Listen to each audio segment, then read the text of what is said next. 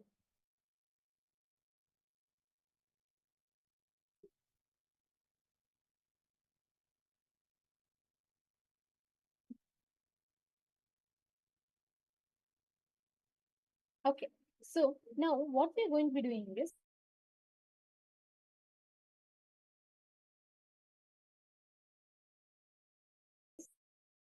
see, that's in channel equally radio waves, and you'll be able to hear.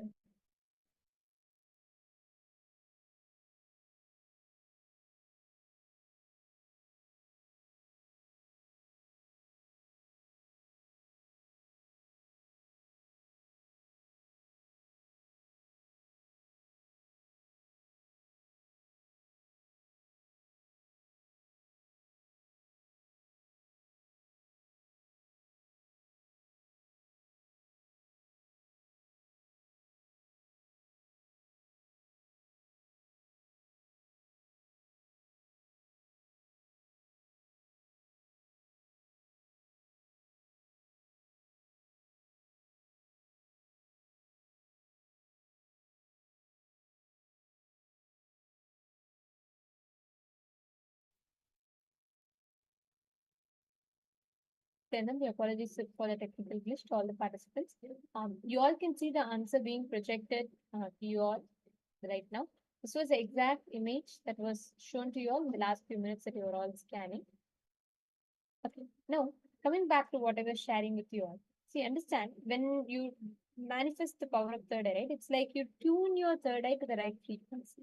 It's like when you're listening to a radio, based on whichever channel, channel that you tune the radio in, that frequency radio waves that you catch and you'll be able to hear, correct? So the same science works for this. The exact same science is applied for this. Whenever you manifest the third eye, you are tuning yourself into one of the highest frequencies. And what happens is you will start grasping all the information that's available and accessible in that frequency. Okay, it's not just like, when only when you manifest it correctly, even the moment you start tuning yourself into that, you'll be able to start actually grasping that higher truths. Okay.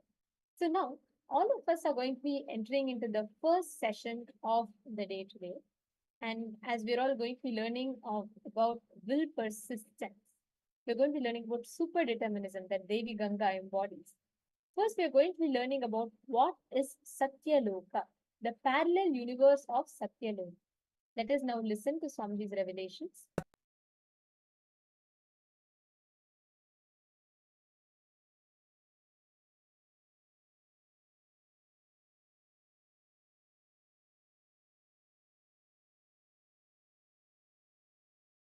There are vertical time zones, Bhur, Bhuva, Suva, Tapa, Satya, the Satyaloka, where Brahma resides. There, 1 day of Brahmaloka is 4.32 billion human years.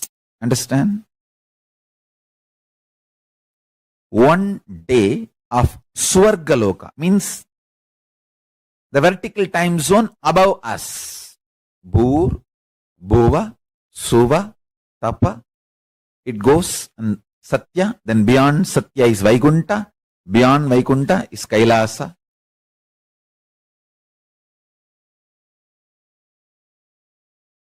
Below Atala, Vitala, Sutala, Talatala, Batala. Understand, I am not giving you some superstitious theories. No. I'll give you precise understanding and experience of these vertical time zones. And understanding about these vertical time zones as a direct utility for your day-to-day life. It can bring tremendous physical health, mental health, psychological wellness, a very powerful way of existing, and above all, life of Paramashiva Jnana. You can exist embodying the space of Paramashiva, state space of Paramashiva, and manifest powers of Paramashiva. Tapo Loka is above the Jano Loka. The great yogi Sanantana, Ribu, Sanat Kumara, Sanaka, who are the great ascetics, are living there. Its height is 12 crores of yojanas. Above this is the Satyaloka, abode of the Brahma, whose cognitive mind is centered only on Satya, and who has attained the lordship over the Kalpa. Because of such powerful cognition, it's abounding in all kinds of the wealth and awe-inspiring objects and enjoyments. Its height is the 16 crore of yojanas. Savitri, the Vedas and the Upavedas are there, assuming their relevant forms above the Satyaloka. There is abode of Vishnu, Paramapada, who subdued Madhu. Its height of 4 crore yojanas. 4 crores of yojanas. The abode of Rudra, the conqueror of Tripurasuras, is above the world of the Vishnu. Its height is 6 crores of yojanas. Both these worlds are highly resplendent and are replete with variegated creations. Above the world of Rudra is the shell of Brahmanda, whose thickness measures 1 crores of yojanas. Thus, it is to be known that the Brahmanda, which is with the extent of 100 crores of yojanas, the extent measures almost equally in all directions, above, below, east, north, south, west, and all directions. Below, above, east, south, west, and north. And the 14 worlds. 14 lokas are stopping with Brahmaloka. After that, the 4 is beyond Brahmaloka. Vaikunta, Shripuram, Kailasa, Mahakailasa is beyond the 14 lokas. There is only Turyadita in those 4 spaces. Vaikunta, Shripuram, and Kailasa, Mahakailasa. Mahadeva Swarupa is asking, when we are in higher states, the lower identities get destroyed. I should say that they just dissolve. They become irrelevant. Can you talk more about the 4 Brahmaloka? 4 lokas above Brahmaloka. Like Vaikunta is abode of Vishnu. What about Shripuram? See, Vaikunta is abode of Vishnu, Parandama. Shripuram is Parameshwari, Paramashiva Shakti. Kailasa is Paramashiva. Mahakailasa is Paramashiva in his pure formless space. Beyond the form and formless space. That is Mahakailasa. In Kailasa, he lives as Paramashiva with form. Mahakailasa is a pure formless space. Intense life, alive. Even if you meditate on it, you will feel ecstatic. All Purusha, Prakriti, everything you know ends in Brahmaloka. Above Brahmaloka, nothing you even imagine about it. Nothing you can even imagine. You can only experience. Till Brahmaloka only, or your imagination projections can even measure. Kunta, Kailasa exists in oneness, same time zone, and all the Trinity, Brahma, Vishnu, Rudra, are all in oneness with me, Paramashiva.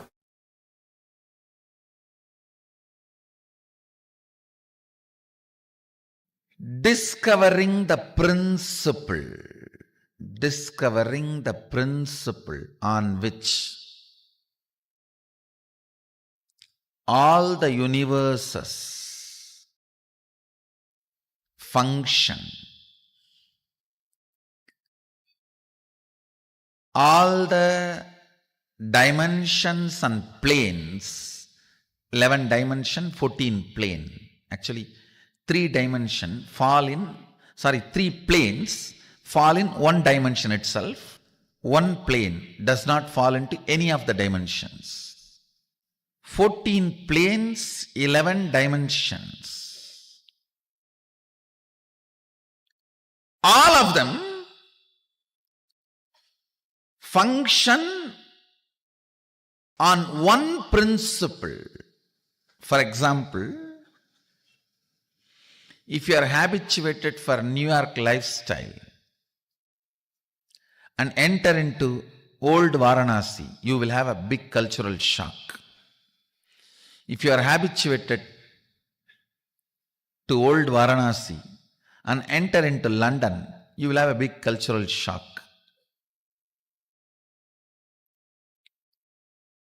Listen carefully. The American dollar may be useful in America. Indian currency, rupees may be useful in India. Malaysian ringgits may be useful in Malaysia. But gold is a universal currency. The whole planet Earth, anywhere, the gold can be used as a currency.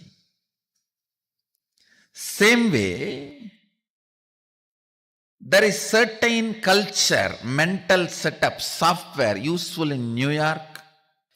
There is certain mental setup, culture, lifestyle useful in Bangalore. There is certain culture, mental setup useful in Varanasi. There is certain culture, mental setup useful in Germany. If you move to a different place, you will have a cultural shock. But there is one culture, one principle common to the whole 14 planes and 11 dimensions. The whole Brahmanda. If you develop this one principle in you, you have a cosmic currency, you will not have shock in any of these planes. Any transition into any plane, whether you go to Pitruloka, Bhuloka, Bhuvaloka, Tapaloka, Tapoloka, it's called. Satyaloka, Brahmaloka, Vaikunta, Kailasa, Goloka, Patala. It is like you have cosmic currency. That principle is oneness. Listen intensely. If you start building the depth of oneness in you, cognition of oneness in you, even your struggles will liberate you. Your breathing becoming intense, especially through certain activities, opens up those dimensions, those planes, and your brain awakens the ability to have access to those dimensions. Listen. Now, you are intensely listening to this truth, and even if it is going above your head, you are trying to let me.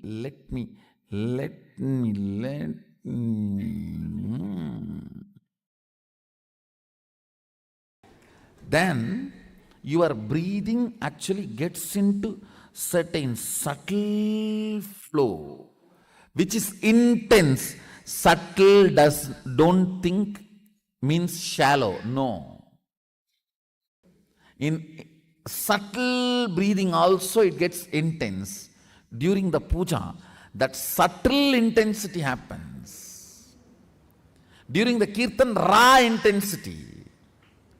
During the yoga, a programmed intensity. Understand? Regulated intensity is yoga. Raw intensity is karana, kirtan. A subtle intensity is while during puja or during the satsang. Now, your breathing is getting subtle.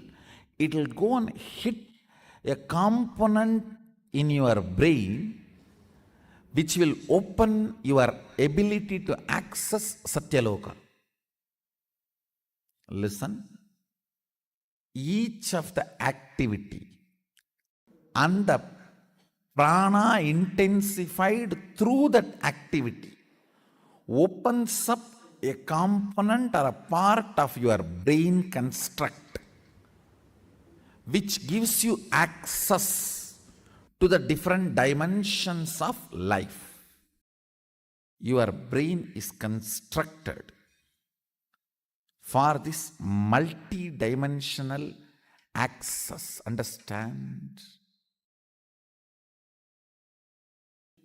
Ability to access multi-dimensions of the universe is your nature. It is there with you.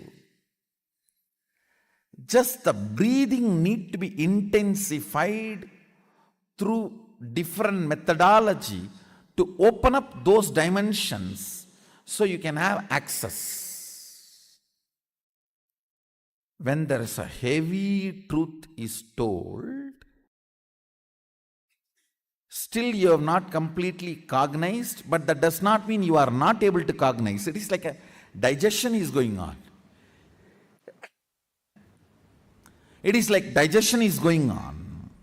It is there on your head like a funnel. It is going inside and you are. During that time, certain intense, subtle breathing gets developed that gives you access to Satyaloka. I want you to know the strength of the life in you is strength of your breathing. When the breathing becomes intense, your brain's capacity to cognize all the other planes opens up. It is like cracking the code, cracking the passcode. Listen, if you are experiencing oneness, it is Maharloka. If you are experiencing oneness during the multiple expression, even though there are many people, but you know you are in all of them, that is Janaloka. Even if you listen to these powerful cognitions, you will be irreversibly empowered.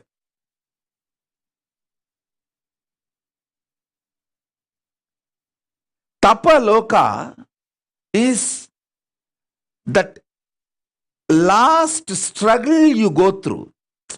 Sometimes you know you are Paramashiva, sometimes you just slip off, but again you say, I am Paramashiva.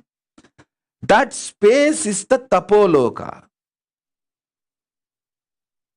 An absolute surrender. Whether I am remembering, I am manifesting Paramashivatva, or I am deluded, I surrender both to Paramashiva. When you take that decision, you are lifted to Brahmaloka. You move to the Brahmaloka. The Deep surrender lifts you to Brahmaloka. So understand. Then from there you move to Parandama, Vaikunta, and Kailasa, then Mahakailasa itself.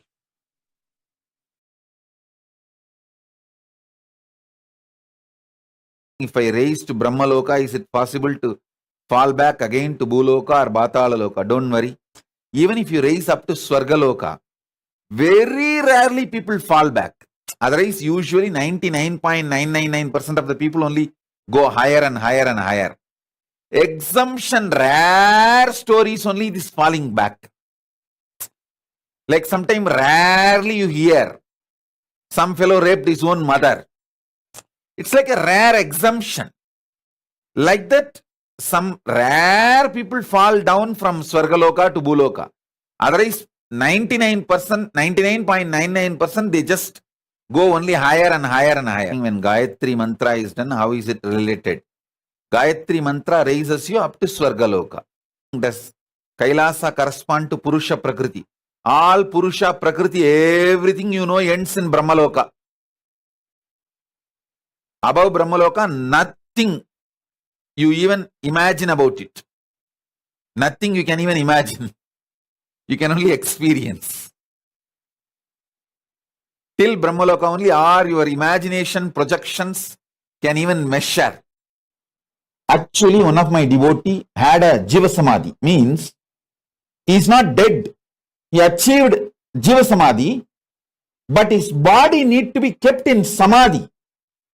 The body cannot be burnt. If you burn the body, he has to come back. If you don't burn the body and keep as Samadhi, within 13 days, he will have a complete liberation. Because the 13 days he need to be in the Jiva Samadhi state. The 13 days he need body. I insisted to their family so much. Please keep him in, bury him. Don't burn him. Don't burn the body, bury his body.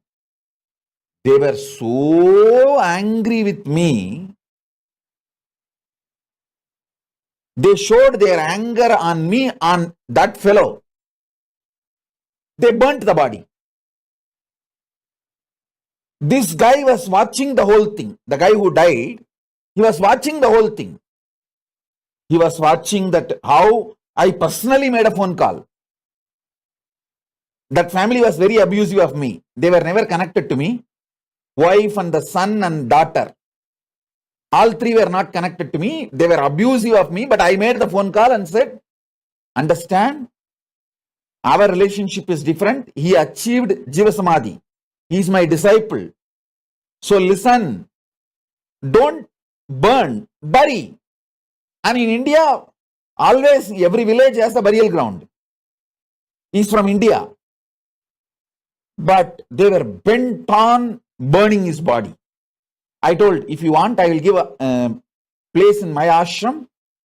In Tiruvannamalai, we have ashram. We have dedicated one ashram specially for this. Only for this Divya Sarira, Jiva Samadhis, and Samadhis, all these. Videha Samadhi, all, just for that we dedicated 10-acre land in Tiruvannamalai. We have an ashram. I told them, I will give a free land. You do the burial here. It will be maintained also. Every once in a year, you can come and do the Shraddha or Maheshwara Puja. They were so angry. Not only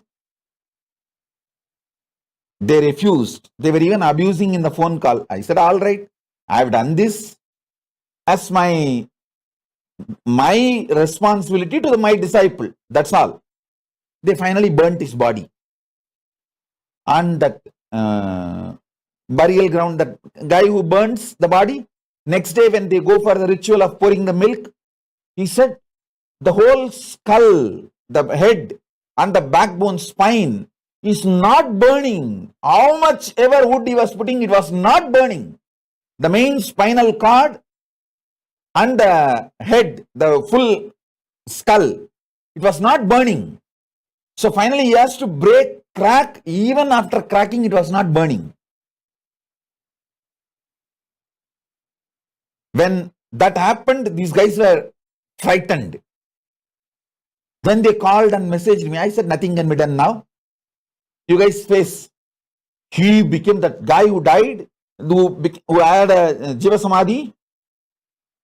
He became so angry because now he is forced to take one more birth. He is free to have his choice of birth, but he is forced to take one more birth instead of getting liberated. He became so angry. He just told me, Swamiji, give me Brahmarakshas body just for 1 month. That's all I want. I'll finish this fellow. He went on the kind of the riot he did on that family. He destroyed the whole family.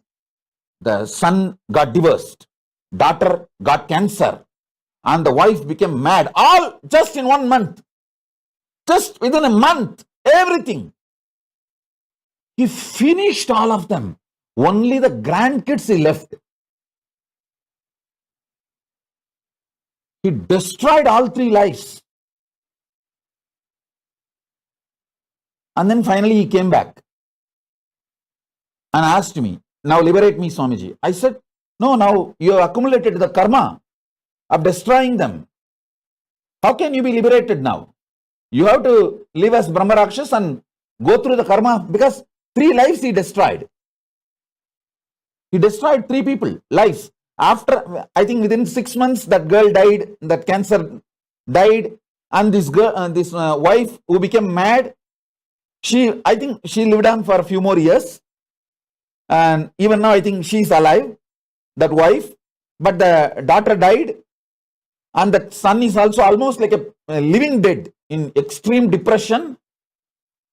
And I said that this karma cannot leave you. The poor fellow is now living in the Brahmarakshas body and exhausting his karma. So he is also destroyed. And he has destroyed his family. The whole negative circle. The guy would have become enlightened if he was given that body just for 13 days. See, when you get into Nirvikalpa Samadhi during the leaving the body, if I'm there physically, I can disconnect the spiritual, the karma umbilical cord and infuse energy through your spiritual umbilical cord and liberate you. And even that luggage karma can be burnt away. You will even forget all the karmas and you will be liberated. All that can be done if I am there physically, like how I did for my father. If I am not there physically, 13 days the body need to be in Nirvikalpa Samadhi, in Jiva Samadhi. Just the 13 days, if that family has obeyed what I said. Actually, I gave another one option. You just keep the body in mortuary for 13 days. Government mortuary is there. If you pay money, per day I think 200 rupees. In India, 200 rupees is the government mortuary fee. Sometimes, you see, the Indians, when the elders die, the kids, if the kids are working in Europe or US, for them to come, the body is kept in the government mortuary just for 200 rupees a day.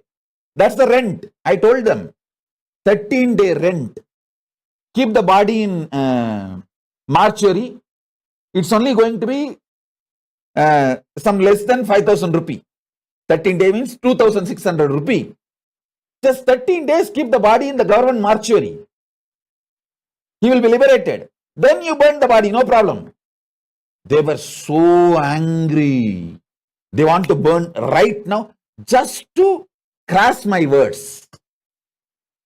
Finally, what happened? His life was destroyed and he is hanging around as the Brahmarakshas, and all the 3 lives destroyed. Not only that, the fellow goes every other day to that house and terrorizes everyone. Suddenly from fan, blood will pour in their house. They sent me the video clips in the cell phone. All kinds of things he will go and do in their house. What can be done? Nothing can be done. Neither he got liberated, nor that family was able to live happily. Actually, if he got liberated, the 13 days they kept him in the mortuary.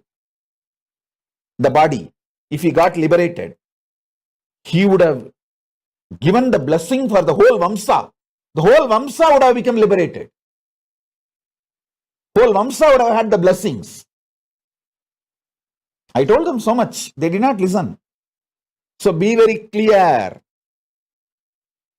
Don't think these situations won't come to you.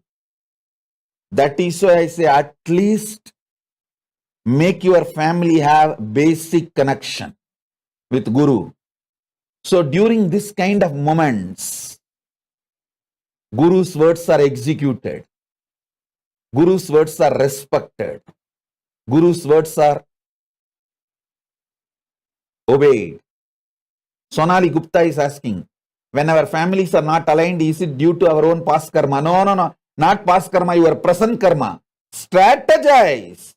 Why you can strategize for all your cunningness? Why can't you strategize for connecting them with Guru? Strategize. Your criminal negligence.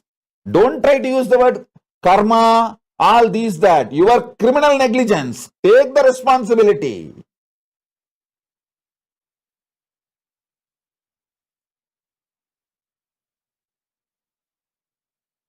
Hiranmayi Mulukutla is asking, Swamiji, can son be made out of depression and give Shraddha to his father? Nothing can be done. Don't think you can give a new idea. Now Brahmarakshas is, even if he knows that you are giving this idea, he will come to your house, save yourself, lock the door.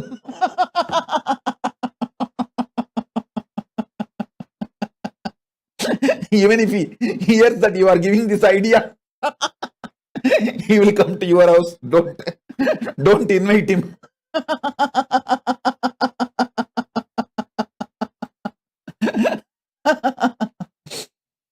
Many times people think these are all stories. Listen.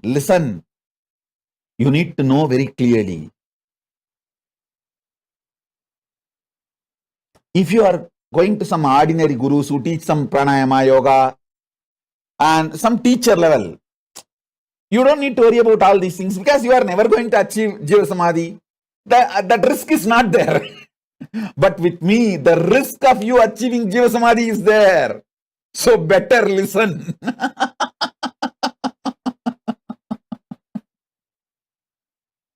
And now, see, actually when this fellow asked me for that Brahmarakshas body, I said, no, just go through this frustration, be patient, maybe wait for 1 year, slowly this frustration will come down, then I will give some idea.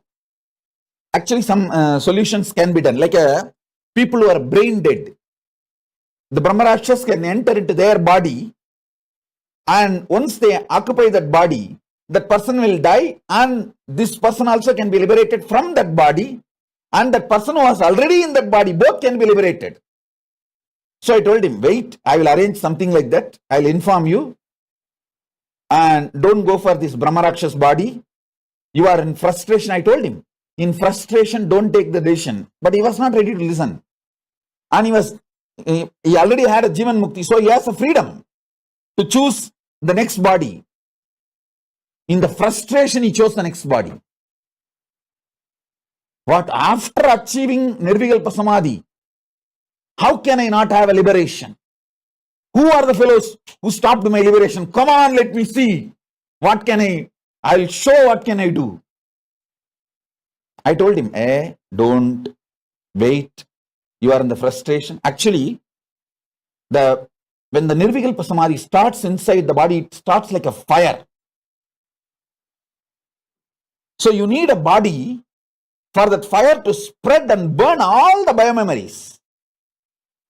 I told him, marriage cannot be stopped just by stealing the comb. But you are getting angry to the people who stole the comb. Actually, we can find a solution. I will get you some solution. Wait. But the guy was not ready to wait. In the frustration, he took the decision. So what to do? Now he's hanging as a Brahmarakshas.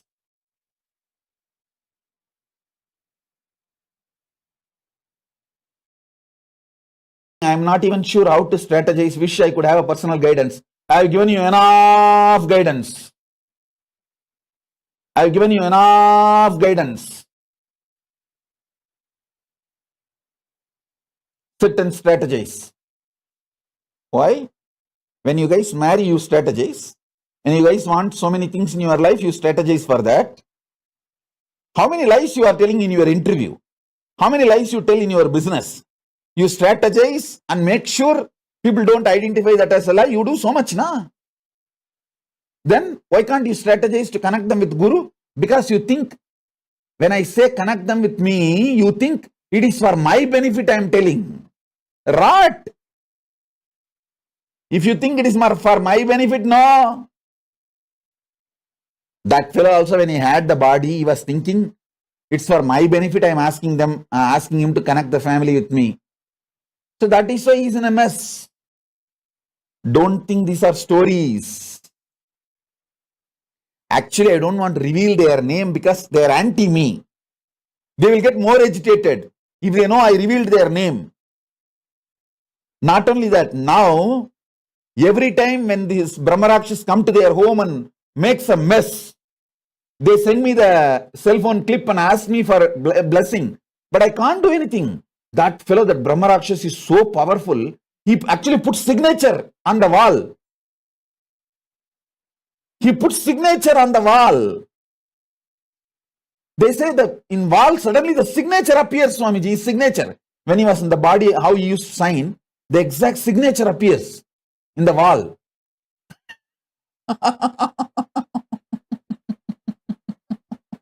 He is just putting attendance, saying that he has only come.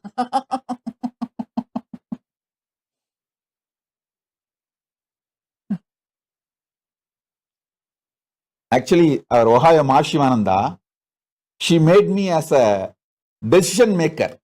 If she is unconscious in the hospital, if she can't make decision, whether to remove the life support or anything, I should be the decision maker. She made a will. That's great. But after that, how the body should be dealt? Naturally, it will not be in my hand. Even if you write a will, it will not be legally in my hand. It will be only in the family's hand. And in India, nobody bothers about will and all. Once they burn the body, even if you have a will and go to the court, judgment will come after the whole family dies.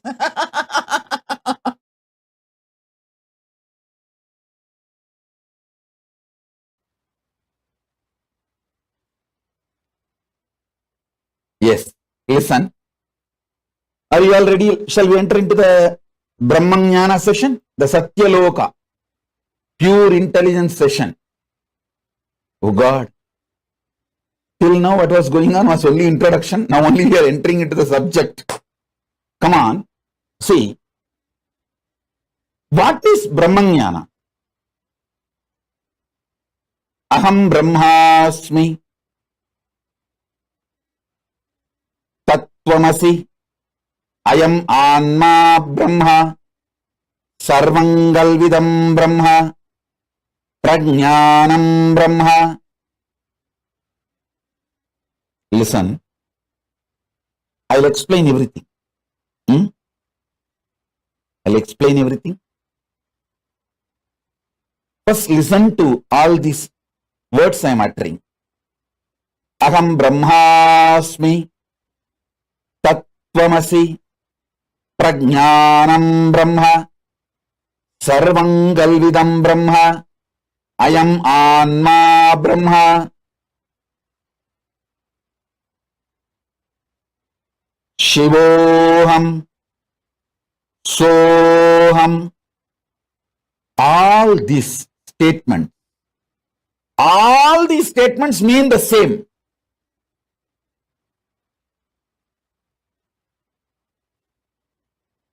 These words are all called Mahavakya. This is the pure Brahmanyana. This is the pure Brahmanyana, Satyaloka.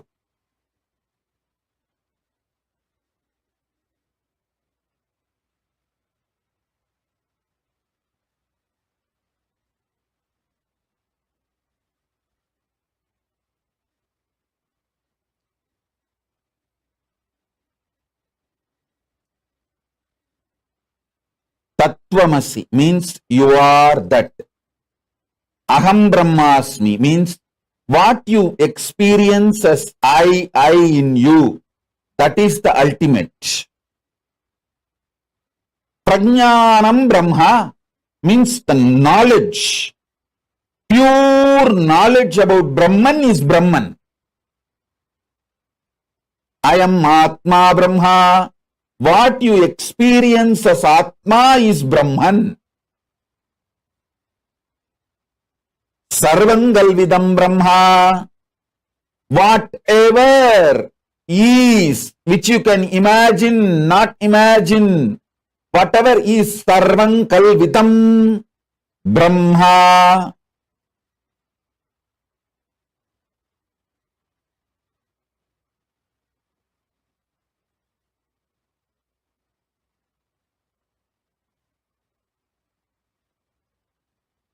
All of you please listen. Complete attention please. Prajnanam Brahma means complete knowledge about Brahman is Brahman. Sarvam Kalvitam Brahma, everything exists. You know, you don't know, everything is Brahman. I am Anma Brahma. Your very soul, core is Brahman. This knowledge leads you to Brahmaloka, space of Parabrahma. Listen. Satyaloka and Brahmaloka is one and the same.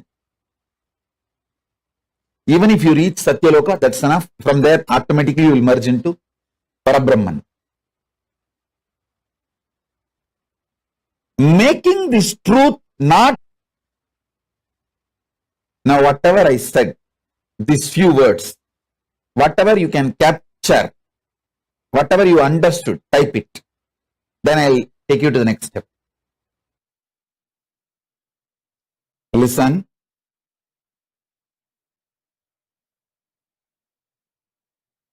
Making Brahmanyana not just your first priority, making that as your only priority makes you manifest pure intelligence.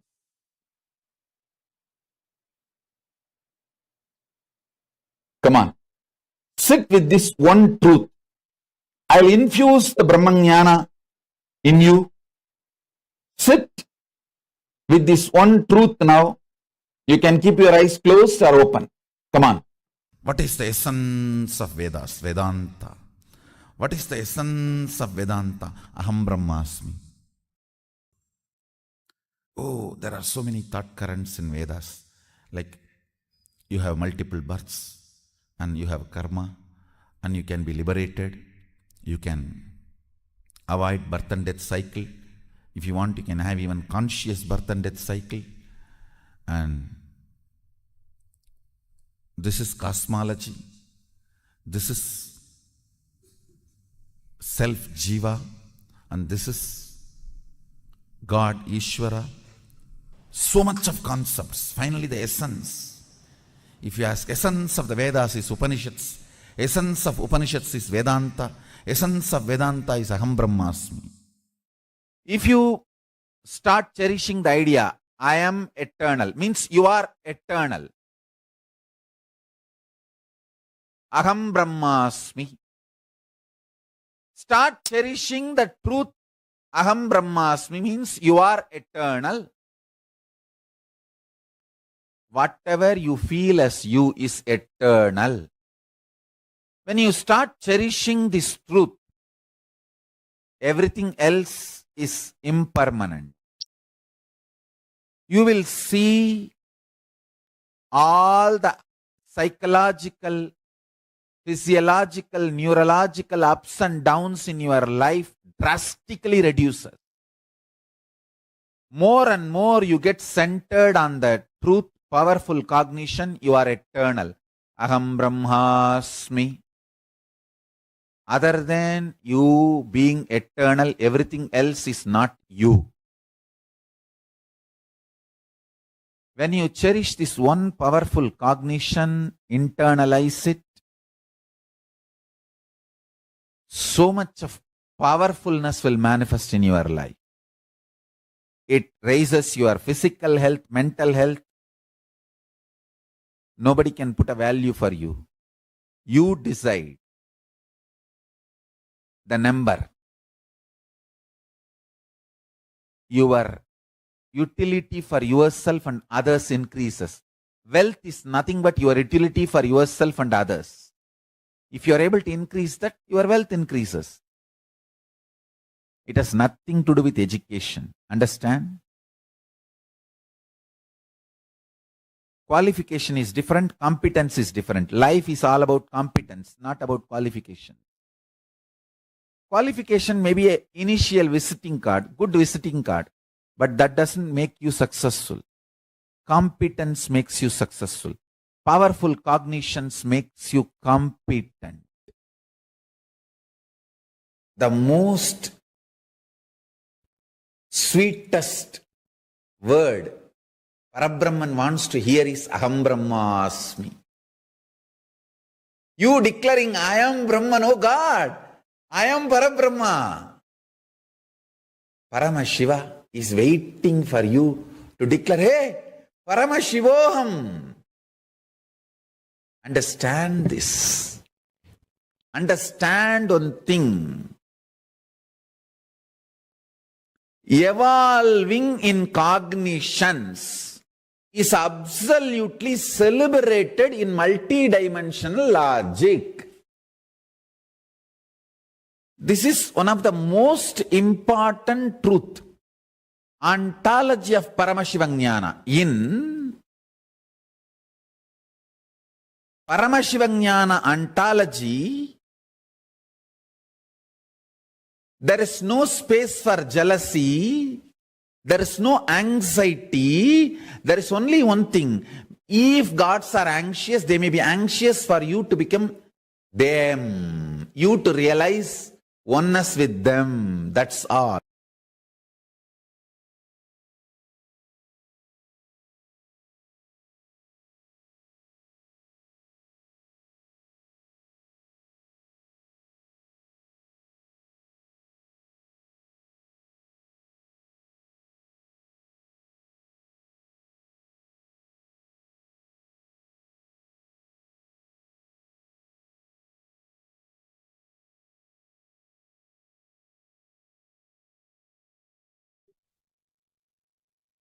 Nityananda.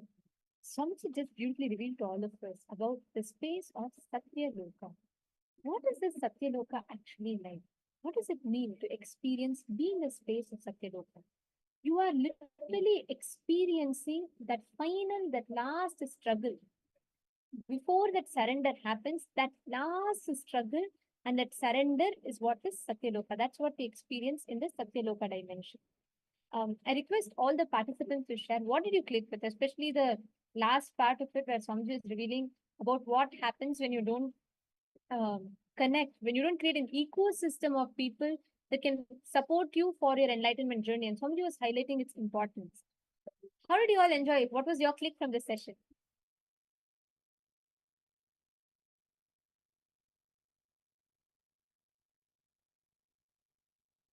Yes, Ma Sarguna is saying, my stuff is saying, Swamiji, please bless me to make Brahmanyana as my only priority. Okay.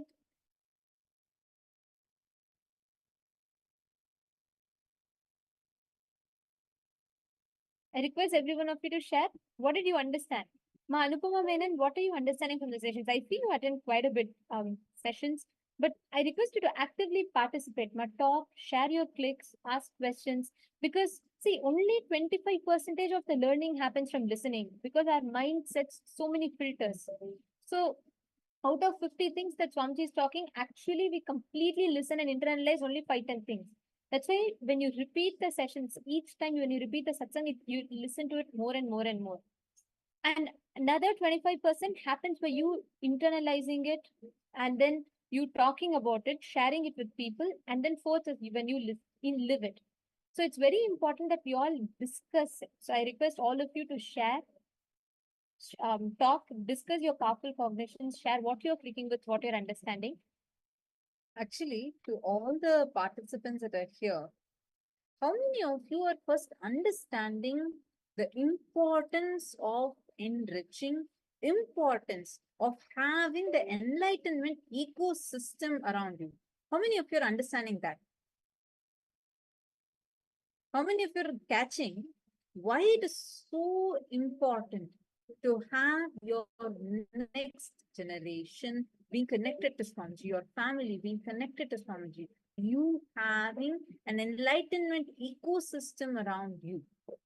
See, understand, like Swamiji said, with Swamiji, the risk of getting enlightened is very, very high. Like it is there, it is guaranteed. You will achieve Nirvikalpa Samadhi, you will achieve this Vireha Mukti.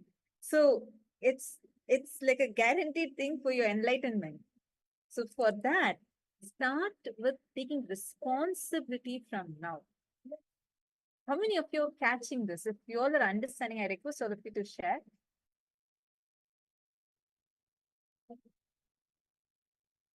See, when you and especially when you have a guru, when you have Paramashiva as your guru, the ecosystem that you create for yourself that will support you to, set like the whole ecosystem that will support you in that journey is crucial. And Swamiji's this last incident that Swamiji shares, it highlights and stresses the importance of it even more. Now, with this understanding, even approach the way how you're having your family members, like how you're enriching them. Approach enriching from this context. Understand it is not, see, it is nothing, Swamiji, like as Swamiji says, you are not a number for him. You are a being for him. That is why he attends to each of us individually. There is nothing that we, by being connected to Swamiji, we are contributing, right? But the only you take responsibility for you to have an enlightenment ecosystem around you. It will help you in your life for your enlightenment. It is nothing for Kailasa, for Swamiji, that by you enriching, there is nothing that Swamiji gains.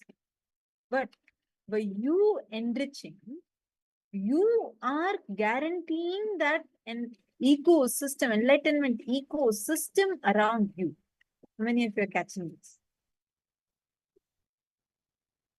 See, your brain is constructed for multidimensional access. You have the ability to travel to various dimensions and access various dimensions just through your brain. Your brain has that capacity.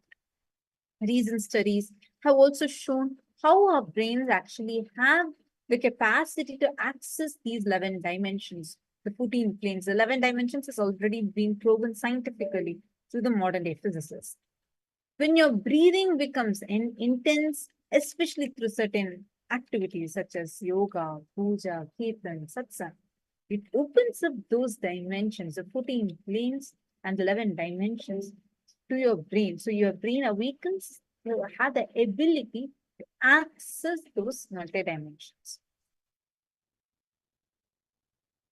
Now, with this understanding, I request all of you to take a few minutes and please share what exactly are the clicks you got from this session. And then we are going to be entering into power manifestation. And inside of you, hold on to this truth. Start cherishing the truth. Aham Brahmasmi. I am eternal. I am the ultimate. I am the Brahman. Whatever you feel as you is eternal. When you start cherishing this truth, everything else is impermanent. You will see the psychological, physiological, neurological ups and downs in your life drastically reduces. Simply, the Brahma Loka opens up for you. Take a few minutes, meditate on this cognition inside of you. Sit and deeply start meditating inside. Actually, when you start understanding this, and like Swamiji said, even if you start internalizing this one truth, if you start internalizing this truth, the way you will understand, the way you start cognizing, The responses that you start giving to life will change. It will not be, you will not struggle. You will instead start understanding you will move from powerlessness to deep surrender, and you'll experience so much of fulfillment. Take a minute or two, please type this out and type out what you are understanding.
Now, in the same space, let us all start entering into the power manifestation. We are going to be doing a round of power manifestation now. And today, all of us are going to be manifesting the ability to connect with nature, to manifest this will persistency, super determinism. We're going to be learning the exact sacred key to experience oneness with the nature, to make nature listen to you. Have all of you seen these supernatural movies where they're superheroes and they're able to communicate to nature? It's not actually fiction. Swamiji briefly tells when you're in the space of oneness, right? It is so powerful for you. Literally, if you will, the wind, the sky, everything will listen to you. You will literally be able to experience that state. And that is the power that all of us are going to be manifesting today. Today, we are going to be also receiving the darshan of Ganga Dharamurti and Ganga Visarjanamurti forms of Paramashiva. And we are going to be learning how you can, any nature, element of the nature that you connect to, you're going to be seeing how you will be able to precisely see and identify what exactly is the, like any command you give. Let's say you want it to rain, you will be able to actually make it rain. You want it to have whatever you want it to manifest, you'll be able to make it happen. You'll be able to do it. So that's the power that we're all going to be manifesting today. And can I request all the participants to please come on camera?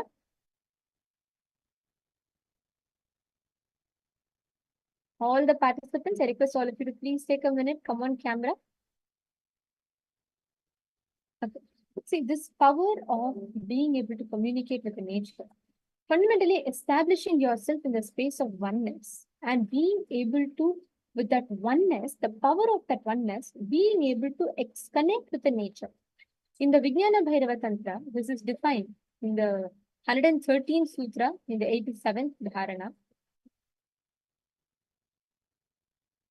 Sampradayamimam Devi Shunu Samyak Vadamyaham Kaivalyam Jayate Sadyo Netrayo Stabdha Matrayoho. Here, Bhagavan Paramashiva says, O Devi, listen to this sacred tradition. I shall reveal it to you vividly, completely. Just keep your eyes completely wide open. Do not see or perceive anything by simply keeping it fixed with a steady gaze. By this state of aloneness, Kaivalya, the oneness that expresses as extraordinary powers and experiences will occur immediately. And there are actually tons of references of how this has manifested. Here is a very beautiful clip where Swamiji explains about the story of Savitri, how she made the nature listen.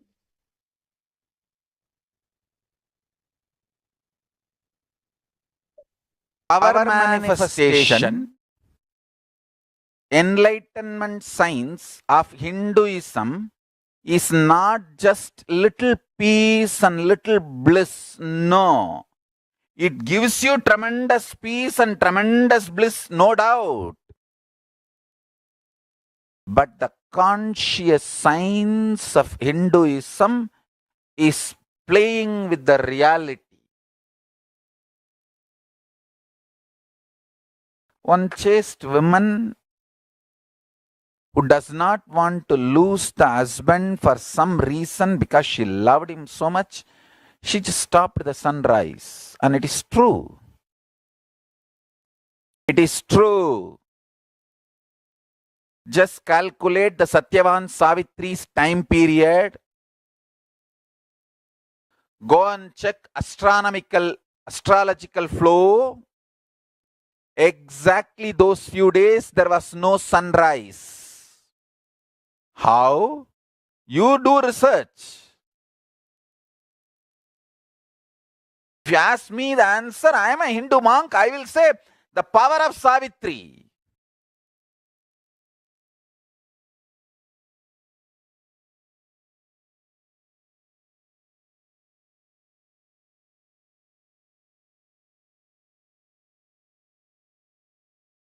You can try to find out whether there was any huge dust cloud formed between earth and sun, so the sun rays did not reach the earth. Whatever, you do all that research. But I tell you, it happened. It is a fact. It's a reality.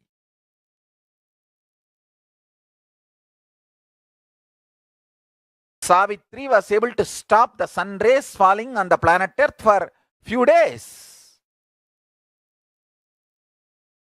Chastity.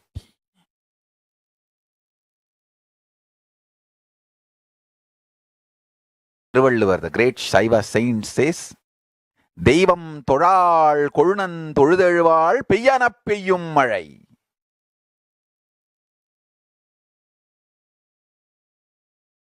Thoral means not worshipping, no need to be worshipping. It means she experiences husband as God so strongly. She is connected with the Paramashiva component of her husband, the conscious component of her husband. She does not feel the need to worship any other god separately. That kind of a strong, chaste woman, Peyyana Peyyum Mazhai. When she says shower, rain showers, nature listens.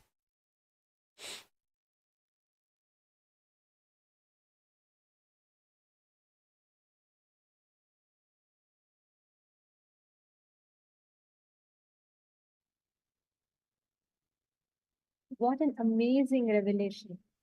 Just by your declaration, when you declare, the power of your consciousness is so much, so that just by your declaration, if you say it has to rain, it has to rain. That is the space that you'll experience. And like Swami beautifully tells, it's not about having power over it. It is through experiencing deep oneness with it, experiencing that state of deep feeling connection with it. When you will something, you can very easily make it happen. You just consciously declare, and when you connect and when you say, this is how I want it, you will be able to manifest it immediately. And today we are going to be playing with the nature. Literally, you're going to be able to use your will to connect to nature and move the nature as per the way you want it. And let's start with a very simple power manifestation that we're going to do, okay? I'm going to be projecting a link, and I'm going to be asking all of you to head to that link and find out the current weather temperature of your place. Okay? And you're going to be identifying, for example, it's 32 degrees or it's 45 degrees, whatever is the temperature of your place right now. You can try altering it. Like, for example, if you can make it more cooler, you can make it more hotter, you can make it windier. Just connect to Swamiji. Choose any city, any place you want. You're going to connect and manifest altering of the temperature. Okay, I request every one of you to please start. Sit straight. Connect to Swamiji. Nityananda Paramashivoham Om Nityananda Paramashivoham Om Nityananda Paramashivoham Om Nityananda Paramashivoham Om Nityananda Paramashivoham Om Nityananda Paramashivoham